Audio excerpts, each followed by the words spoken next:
او د اجمل کاکا دې فریق ته د یو طرف نه اختیار میلاو شو او د بل فریق ته وسیم باچا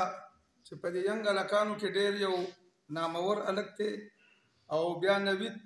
چې زمونږ د چیرمن صاحب د ویلیج کونسل د لاندې دی زمونږ سره ممبر هم دی او بیا مختیار بھائی چې یو ډېر ښکلی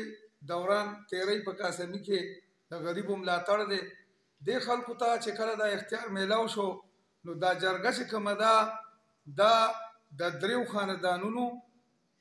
یو طرف ته یو خاندان بل طرف ته نو د دې بل طرف نه بیا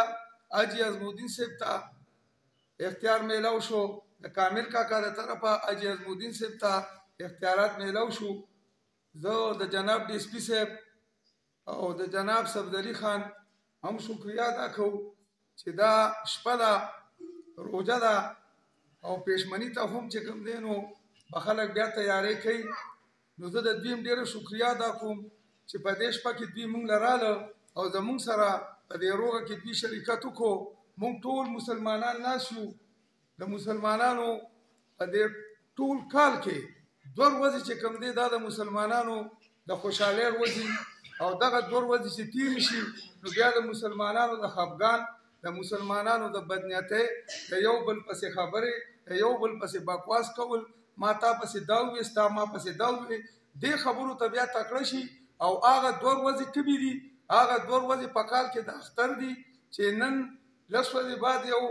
اختر را روان دی وړوکی اختر د دې وړوکي اختر کمالات څه دي چې کله وړوکي اختر او کله چې کوم دی د ساخت د مانځي اعلان عالمان وکړي نو که تاسو وګورئ په دې اصول کې که ماشوماني که زنانۍ نو د زنانه د یو بل کرځي پاکې کپړې چولي یو بل ته مبارکي ورکوي که کله مونځ وشي نو بیا دا مسلمانان یو بل ته وایي مبارک شه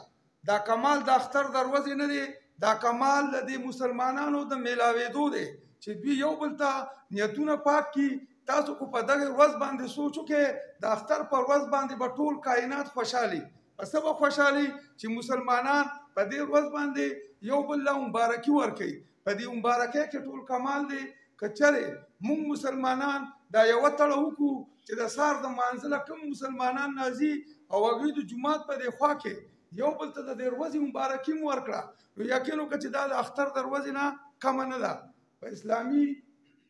په اسلامي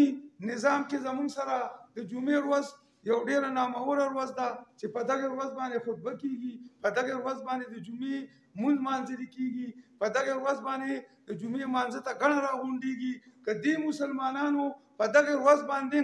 یو بل د جمعې د ورځې مبارکي ورکړه نو دا هم د اختر د ورځې نه کمه نه ده مقصد مې د خبرې دا دی چې د دنیا ژوند دونه نه دی تاسو وګورئ د دې مړي د دنیا مړي وشو او مړي چې رواني په 4 کسه اغستې دونه په منډه رواني دغه د انسان ژوند دی څنګه چې ډي اس پي صاحب وویل زمونږ د پیغمبر علیه السلام ژوند چې کوم دی هغه هم چې کوم دی 63 سال عمر دی که زمونږ دلته یو انسان ژوند تیری په دې دنیا کې جو 80 کالو ته پکې کمتر سړی رسي د 80 کالو دپاره چې مونږ په دې وطن کې د دشمنۍ کوو او په مونږ باندې د دشمني په 60 سال کې راله نو تاسو یقین وساتئ چې په دشمنو کې ژوند په منډه کېږي ژوند چې کوم دی په دشمنو کې ختمیږي او انشاءالله چې دا کومه جرګه مونږ وکړله نو دا جرګه چې کوم دی دا د 4 فریقو جرګه وه باقي د ټولو ملګرو نمایندګان موجودو تاسو ټول په دې خبره باندې ګواه کوم کله چې مونږ د فاروق سیر ناظم په جومات کې جرګه وکړله غونډه مو وکړله نو د هغې نه بعد بیا رالو د چیرمن صاحب نه مو اشتام ولیکه د اختیار او د روید بای دی نه مو اشتام ولیکو د اختیار بیا چې کوم دی د حاجي یاسین په جومات کې کېناستې دو هلته مو خبرې وکړې بیا اخري زمونږ جومات ته رالو په بله ورځ باندې هلته هم چې خبرې وکړې نو جرګه مو راټوله کړه دا ټوله جرګه په دې نتیجه باندې ورسېده چې دا روغه مونږ کوو دا به مونږ فی سبیل الله کوو ځکه چې د دې ماضي مونږ وکتله دا د فی سبیل الله روغه وه فریقین په دې باندې مطمئن شو او دا فریقین چې مطمئن شي هغې ته روغه وایي روغه پیسو ته نه وایي چې په یو روغه کې پیسې دي نو دا د روغه نه فریقین چې په یو فارم باندې مطمئن شو چې او بای مونږ فی سبیل الله کوو بل فریق وایي چې مونږ فی سبیل الله کوو نو دې کې څه پیغور نشته تاسو ټول ملګري چې راغلي یې ټیم زیات نه خرابوم او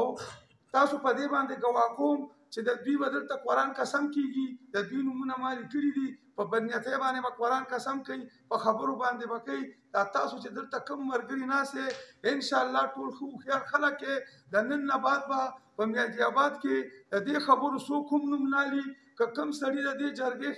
نوم واغسته چې یا په دې کې دا شوي وو یا په دې کې دا شوي وو، چې دا دلته څونه ملګري ناست دي نو دا قرارونه ورپسې شه چې څوک د دې جرګې نوم لي. ځکه چې دا